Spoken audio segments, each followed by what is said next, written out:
Oh man. Shalom, shalom, shalom, everybody. It's your boy Shalom. Shalom on the house, man. Next, we're gonna come back since I missed Law 35 of the 48 Laws of Power. I'm gonna come back and go ahead and read Law 35 right quick. Or not right quick, but I'm going to go ahead and read this Law 35. I haven't gotten to the fast-paced reading yet. I'm working on it though. Law 35. Master the art of timing. Judgment. Never seem to be in a hurry. Hurrying betrays a lack of control over yourself and over time. Always seem patient, as if you know that everything will come to you eventually. Become a detective of the right moment. Sniff out the spirit of the times, the trends that will carry you to power. Learn to stand back when the time is not yet ripe, and to strike fiercely when it has reached fruition. All right, let's try to get it. Observance of the law. Starting out in life as a nondescript French seminary school teacher, Joseph Fouché wandered from town to town for most of the decade of the 1780s, teaching mathematics to young boys. Yet he never completely committed himself to the church, never took his vows as a priest. He had bigger plans. Patiently waiting for his chance, he kept his options open.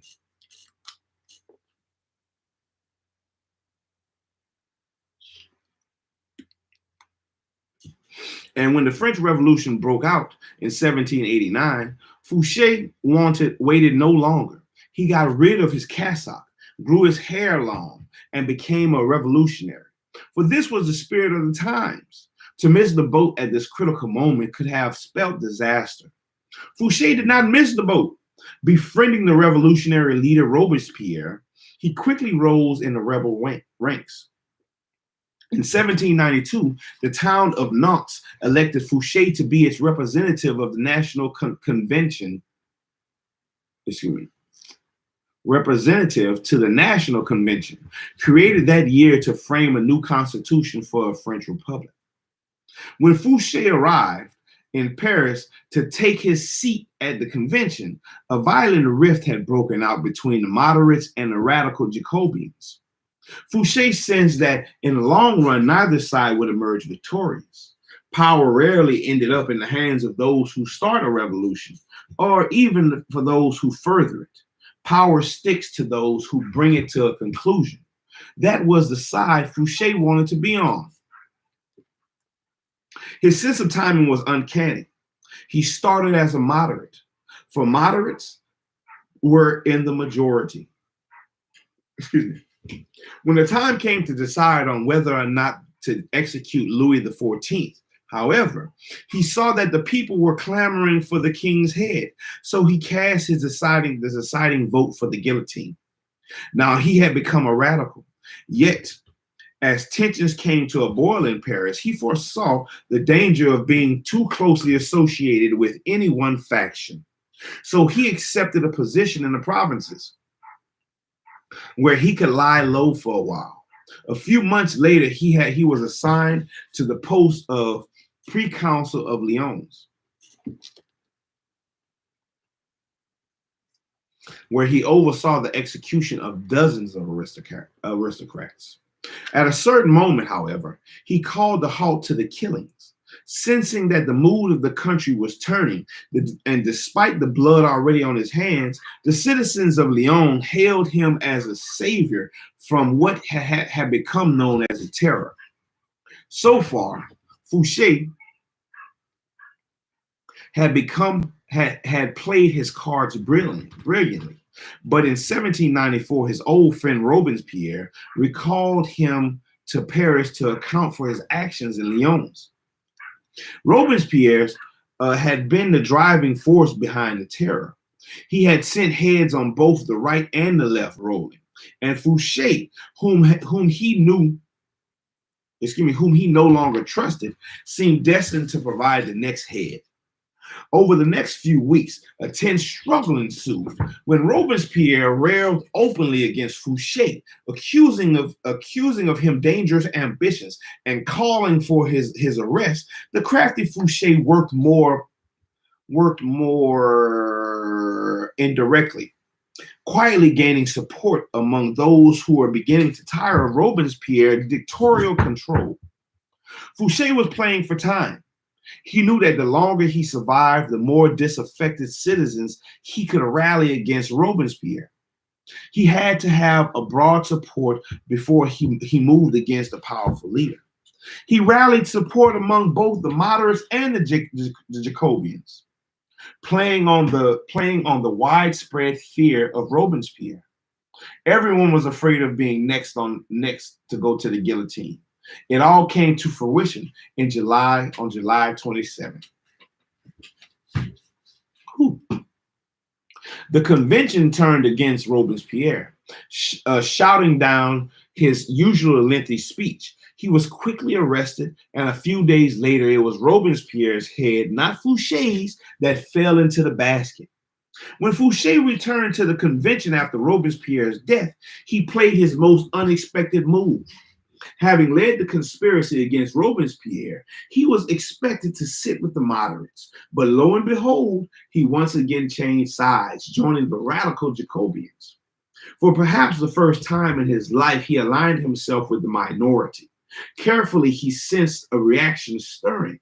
He knew that the moderate faction that had executed Robespierre and was now about to take power would initiate the new round of terror, this time against the radicals. In siding with the Jacobians, then Fouché was sitting with the martyrs of the days to come. Man, need some alcohol, boy.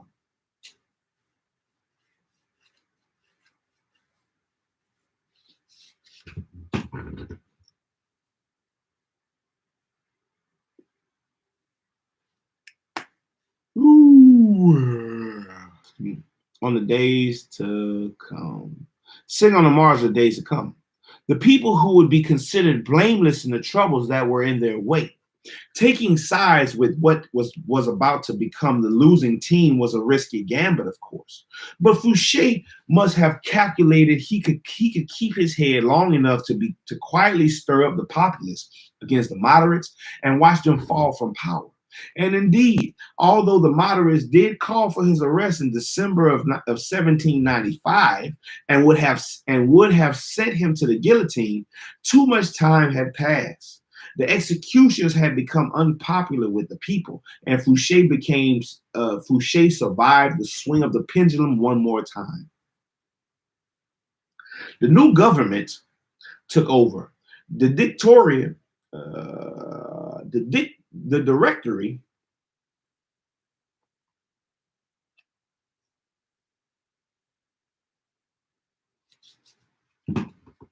a new government took over, the Directory. It was not, however, a Jacobian government, but a moderate one, more moderate than the government that had reimposed the terror. Fouché, the radical, had kept his head, but now he had to keep a low profile. He waited patiently on the sidelines for several years, allowing time to soften any bitter feelings against him. Then he approached the Directory and convinced them he had a new passion, intelligence gathering. He became a paid spy for the government, excelled at the job, and in 1799 was rewarded by being made Minister of Police. Now, he was not just empowered, but required to extend his spying to every corner of France, a responsibility that would greatly reinforce his natural ability to sniff out where the wind was blowing. One of the first social trends he detected, in fact, came in the person of Napoleon, a brash young general whose destiny he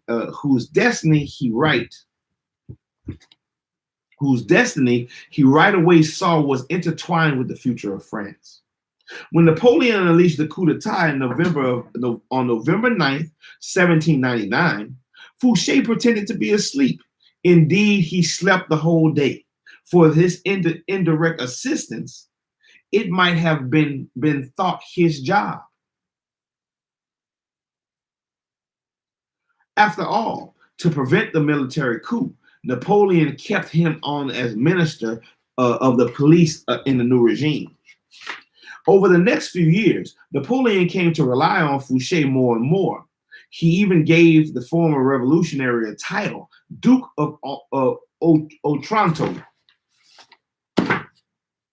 Duke of Otranto, and turned to the times, Duke of Otranto, and rewarded him with great wealth.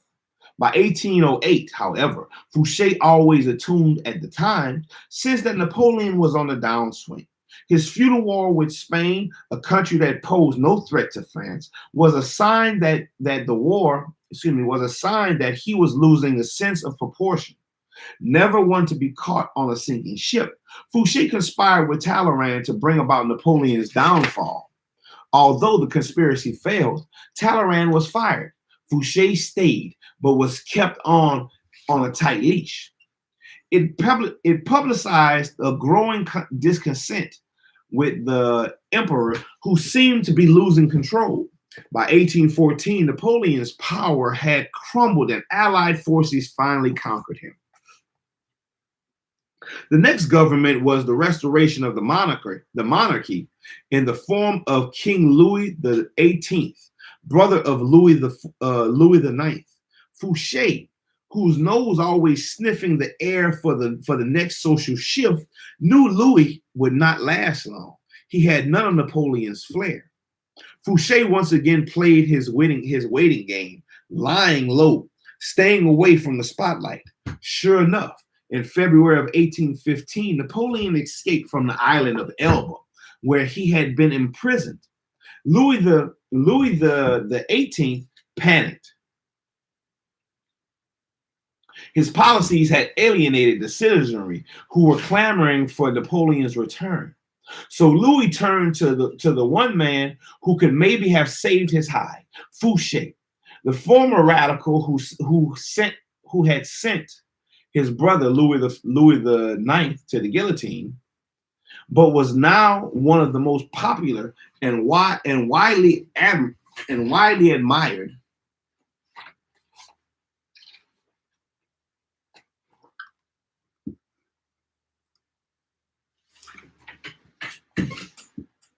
I'm bad.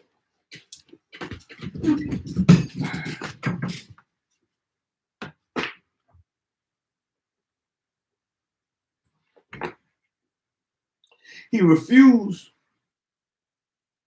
Louis' request for helping by my bad. So Louis returned to the one man who could maybe have saved his hide, Fouché, the former radical who had sent his brother Louis the 9th to the guillotine, but was now one of the most popular and widely admired politicians in France. Fouché, however, would not side with the loser. He refused Louis' request for help by pretending that his help was unnecessary, by swearing that Napoleon would never return to power, although he knew otherwise. A short time later, of course, Napoleon and his new citizen army were closing in on Paris. Ooh, excuse me.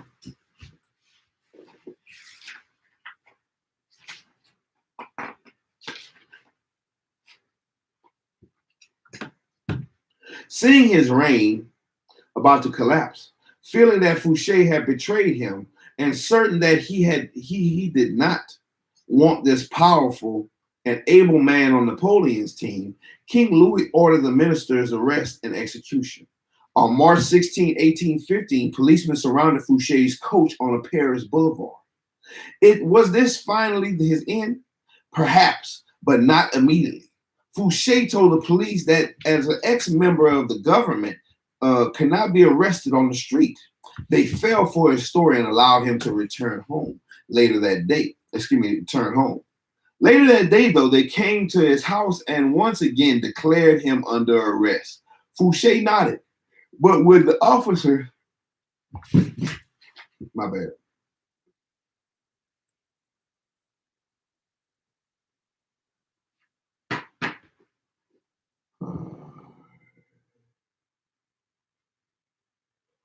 Excuse me. Trying to find my spot. Fouché nodded. But would the officers be so kind as allow a gentleman to wash and to change his clothes before leaving his house for the last time? They gave their permission. Fouché left the room, and the minutes went by. Fouché did not return. Finally, the policeman went into the next room where they saw a ladder against the open window leading down to the garden below. Oh, man, Fouché trying to get away. Oh, man. Fouché trying to get away. That day and the next, the police combed Paris for Fouché. But by then, Napoleon's cannons were audible in the distance, and the king and all the king's men had to flee the city. As soon as Napoleon, shit, man. As soon as Napoleon into Paris, Fouché came out of hiding, for he had created an executioner. He had cheated the executioner once again. Napoleon greeted his former minister of police and gladly restored him to his old post. During the 100 days that Napoleon remained in power until Waterloo, it was essentially Fouché who governed France. After Napoleon fell, Louis XIX returned to the throne, and like a cat with 9 lives, Fouché stayed on to serve in yet another government. By then, his power and his influence had grown so great that not even the king dared challenge him. Interpretation. Hold on.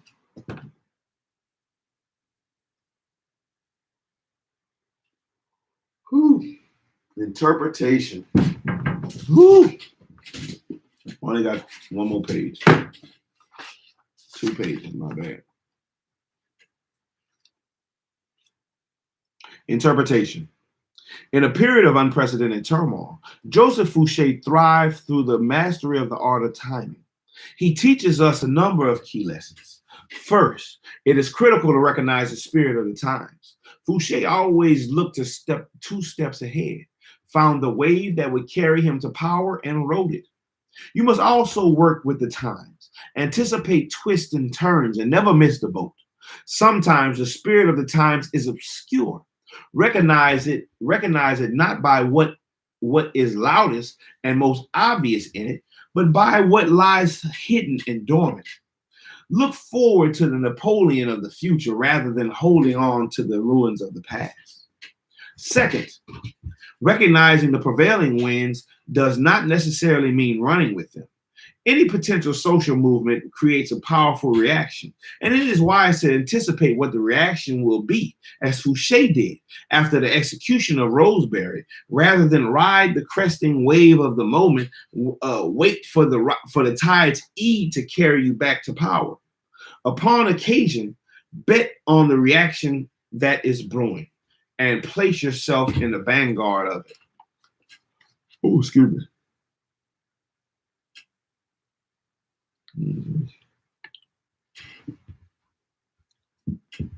Finally, Fouché had remarkable patience. Without patience as your sword and shield, your timing will fail and you will inevitably find yourself a loser. When the times were against Fouché, he did not struggle, get emotional, or strike out rashly.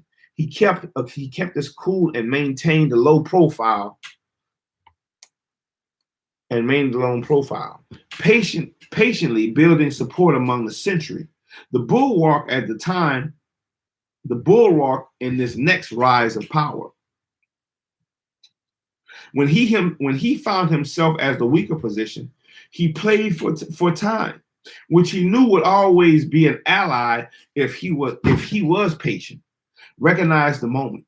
Then to hide in the grass or slither under the rock as well as the moment to bare their fangs and attack.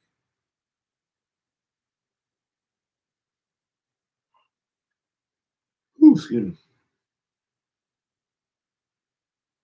Space we can recover. Time never.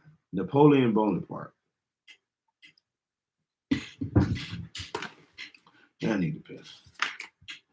Keys to power. Time is an essential concept that we ourselves have created to make the limitlessness of eternity and the universe more bearable, more human. Since we have constructed the concept of time, we are also able to mold it to some degree, to play tricks with it. The time of a child is long and slow, with vast expanses. The time of an adult whizzes by frighteningly fast. Time then depends on perception, which we know can be willfully altered. This is the first thing to understand in mastering the art of timing. If the turmoil caused by our emotion tends to make time move faster, it follows that once we control our emotional response to events, time will lengthen and our perception of future time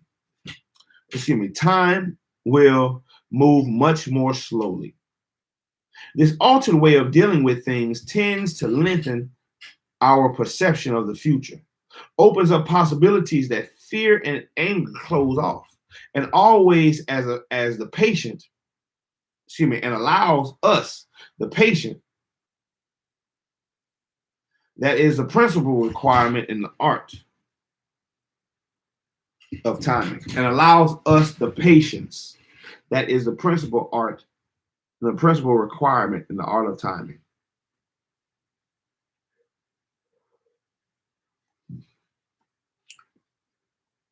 There are three kinds of time for us to deal with.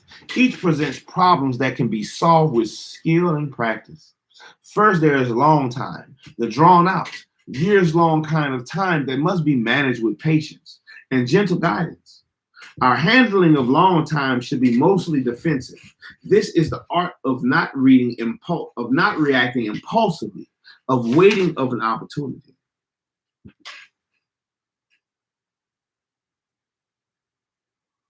Woo-wee!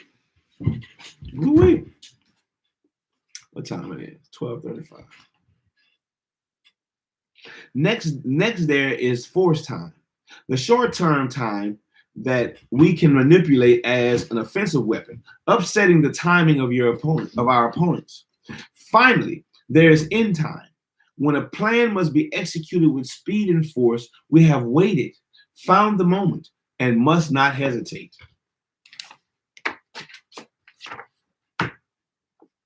Long time.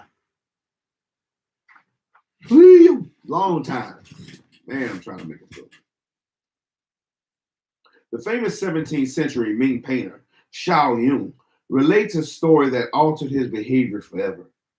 Late one winter afternoon, he set out to visit the town that lay across the river from his own town. He was bringing some important books and papers with him, and he commissioned a young boy to help him carry them. As the ferry neared the other side of the river, Xiao Yun asked the boatman if they would have time to get to the town before the gates closed, since it was a mile away and night was approaching.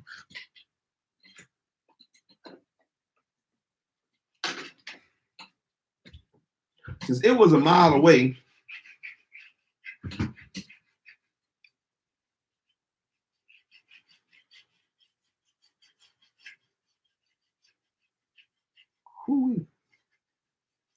and night was approaching,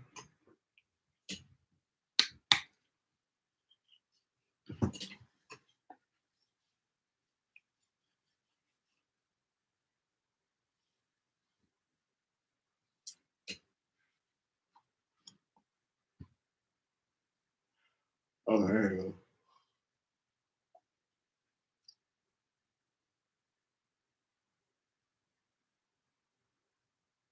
As the ferry neared the other side of the river, Chow Yun asked the boatman if they would have time to get to the other side, to get to the town before its gates closed, since it was a mile away and night was approaching. The boatman glanced at the boy and at the bundle of loosely tied papers and books. Yes, he replied, if you do not walk too fast. As they started out, however, the sun was setting. Afraid of being locked out of the town at night, prey to local bandits, Chow and the boy walked faster and faster, finally breaking into a run. Suddenly, the string around the papers broke and the documents scattered on the ground. It took them many minutes to put the packet together again, and by the time they had reached the city gates, it was too late. When you force the pace out of fear and impatience, you create a nest of problems that require fixing, and you end up taking much longer than you would have taken than you would had you taken your time. Hurriers may occasionally get there quicker, but papers fly everywhere.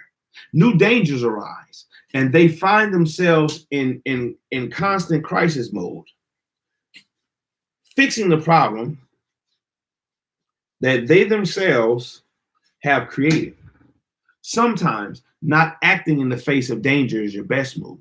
You wait. You deliberately slow down. As time passes, it will eventually present opportunities you had not imagined. Man.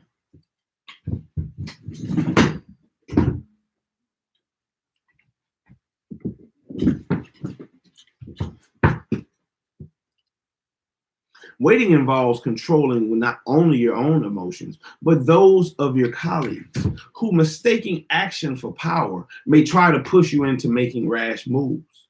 In your rivals, on the other hand, you can encourage the same mistake. If you let them rush headlong into trouble while you stand back and wait, you will soon find right moments to intervene and pick up the pieces. This wise policy was a principal strategy of the great early 17th century emperor Tokugawa Ieyasu of Japan. When his predecessor, the headstrong Hideyoshi, whom he served as a general, staged a rash invasion of Korea, Ieyasu did not involve himself. He knew the invasion would be a disaster and would lead to Hideyoshi's downfall. Better to stand patiently on the sidelines, even for many years, and then be in position to seize power when the time is right. Exactly what Ieyasu did, with great artistry. You do not deliberately slow time down to live longer or to take more pleasure out in the moment. But the better you play the game of power,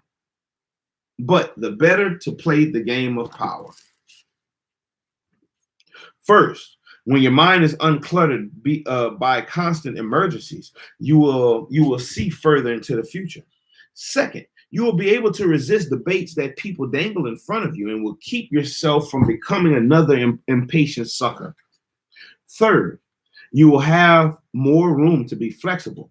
Opportunities will inevitably arise that you had not expected and would have missed had you forced the pace. Fourth, you will not move from one deal to the next without completing the first one.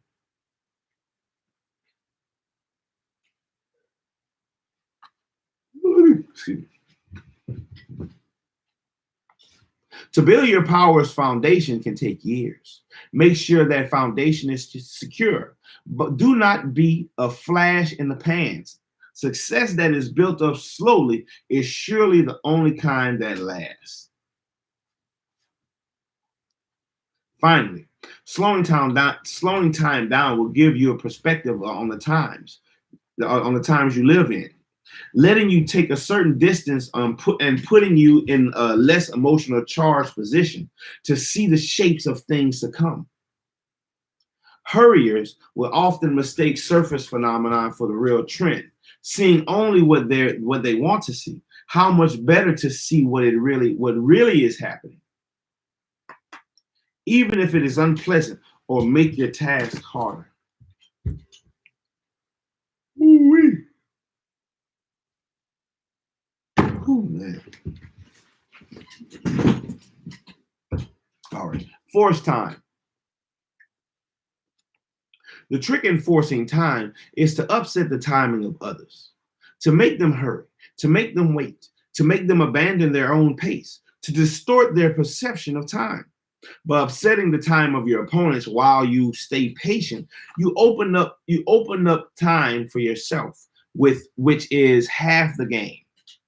In 1473, the great Turkish Sultan Mehmed the Conqueror invited negotiations with Hungary to end the off and on war the two countries had waged for years.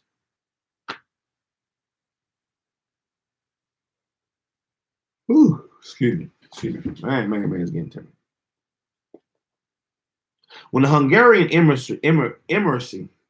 emissary arrived in Turkey to start the talks, Turkish officials humbly apologized. Mehmed just left Istanbul, the capital, to battle his longtime foe, Uzan Hassan. But he urgently wanted peace with Hungary, and had asked that his emissary join him at the front. When the emissary arrived at the site of the fighting, Mehmed had already left it, moving eastward in pursuit of the swift foe. This happened several times. Wherever the emissary stopped, the Turks lavished gifts and banquets on him.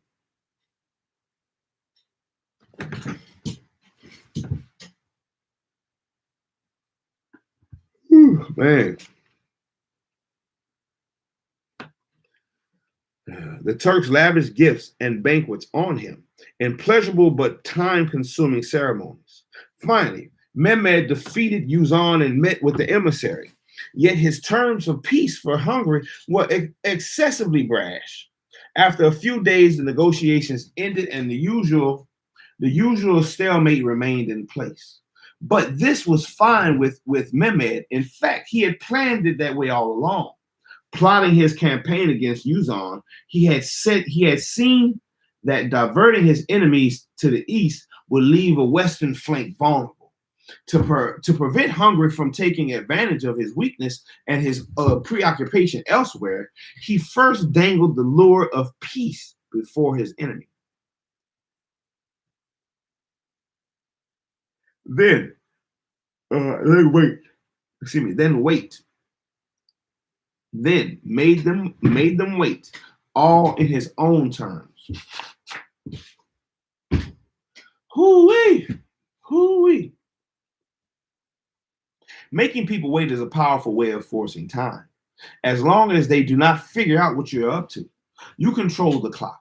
They linger in limbo and rapidly come unglued, opening up opportunities for you to strike. The opposite effect is equally powerful. You make your opponent hurry. Start off your dealings with them slowly, then suddenly apply pressure, making them feel that everything is happening at once. People who lack the time to think will make mistakes. So set their deadlines for them.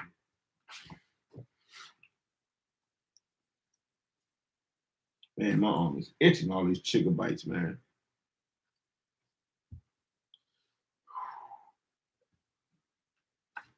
This is the technique Machiavelli admired in Caesar Borgia, who during negotiations was suddenly pressed vehemently for the decision, upsetting his opponent's timing and patience. For who would dare make Caesar wait? Joseph Devine, the famous art dealer, knew that if he gave an indecisive buyer like John D. Rockefeller a deadline, the painter would have to leave the country. Another tycoon was interested in it. The client would buy it just in time. Freed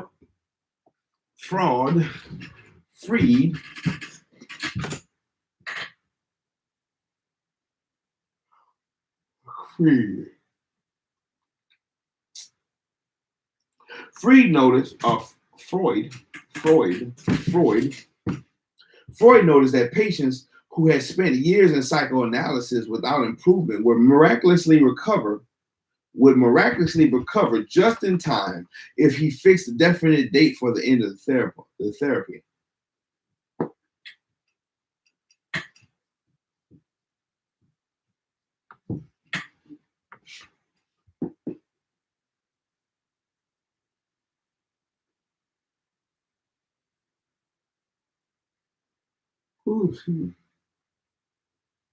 Fixed determined date for the end of the therapy.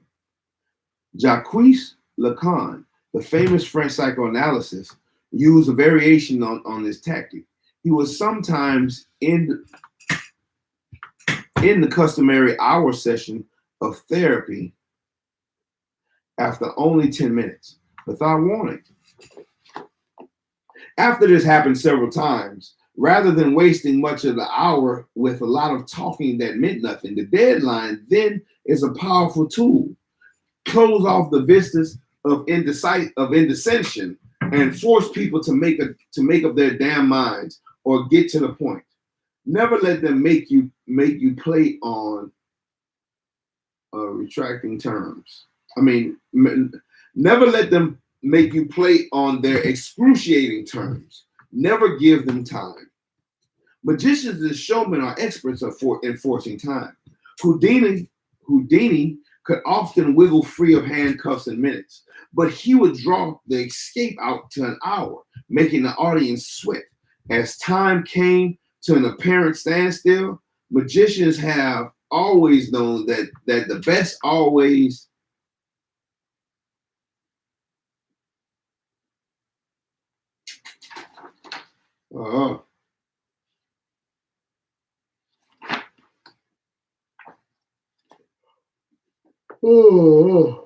excuse me.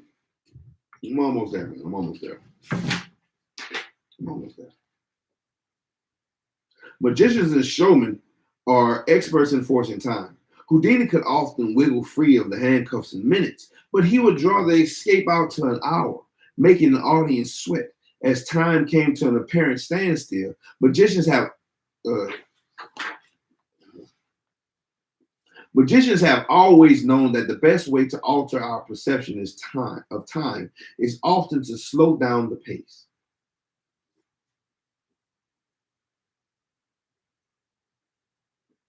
Oh, excuse me. Man.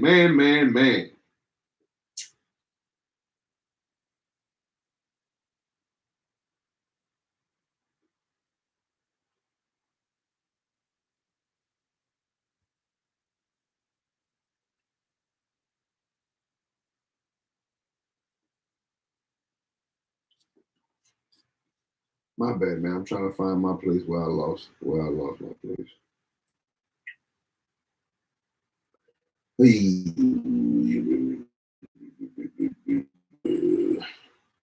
After this happened several times, the patients will realize that he had better make maximum use of the time rather than wasting much of the hour with a lot of talk that meant nothing.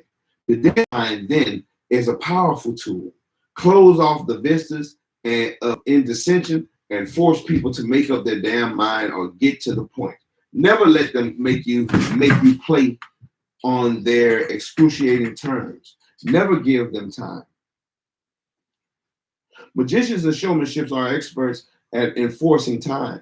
Houdini could often wiggle free of the handcuffs in minutes, but he would draw the escape out to an hour, making the audience sweat. Yeah. As time came to an apparent standstill, magicians have always known that the best way to alter our perception of time is to often to slow down the pace.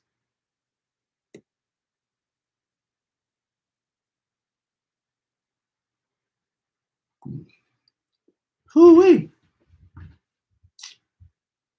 Creating suspense brings time to a terrifying pause. The slower the magician's hands move, the easier it is to create the illusion of speed, making people think that the rabbit has appeared instantaneously. The great 19th century magician Jean-Eugene Robert Houdin took explicit notice of this effect. The more slowly a story is told, he said, the shorter it seems. Going slower also makes what you are doing more interesting. The audience yields to your pace, becomes entranced. It is a state in which time whizzes delightfully by. You must practice such illusions, which share in the hypnotist power to alter perception and time. In time. Whew, man, I'm getting antsy, man. In time. You can play the game with the utmost artistry, waiting patiently for the right moment to act, putting your competitors off their form by messing with their timing. But it won't mean a thing unless you know how to finish. Do not be one of those people who look like paragons of patience, but are actually just afraid to bring things to a close. Patience is worthless unless combined with the willingness to fall ruthlessly on your opponent at the right moment. You can wait as long as necessary for the conclusion to come. But when it comes, it must come quickly. Use speed to paralyze your opponent. Cover up any mistakes you might make and impress people with your aura of authority and finality. With the patience of a snake charmer, you draw the snake out of the calm and steady rhythms. Out with a calm and steady rhythms. Once the snake is out, though, would you dangle your foot above his deadly head? Yeah, man. Would you dangle? Once the snake is out, though, would you dangle your foot above its deadly head? There is never a good reason to allow the slightest hitch in your end game. Your mastery of timing can really only be judged by how you work with in time.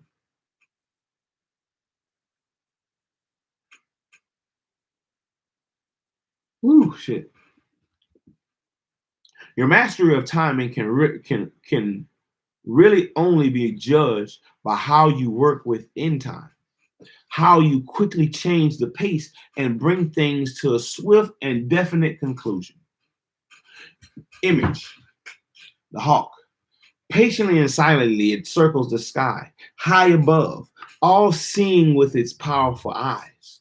Those below have no awareness that they are being attacked. Suddenly, when a moment arrives, the hawk swoops down with the speed that cannot be defended against before its prey. Now,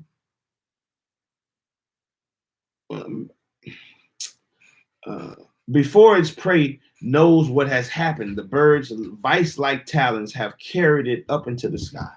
Authority.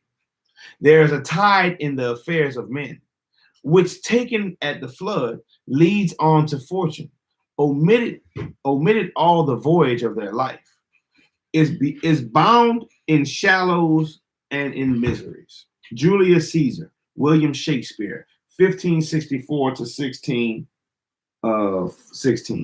Reversal. There is no power to gain in letting go of the reins and adapting to whatever the time brings. To some degree, you must guide time, and you will be its merciless victim.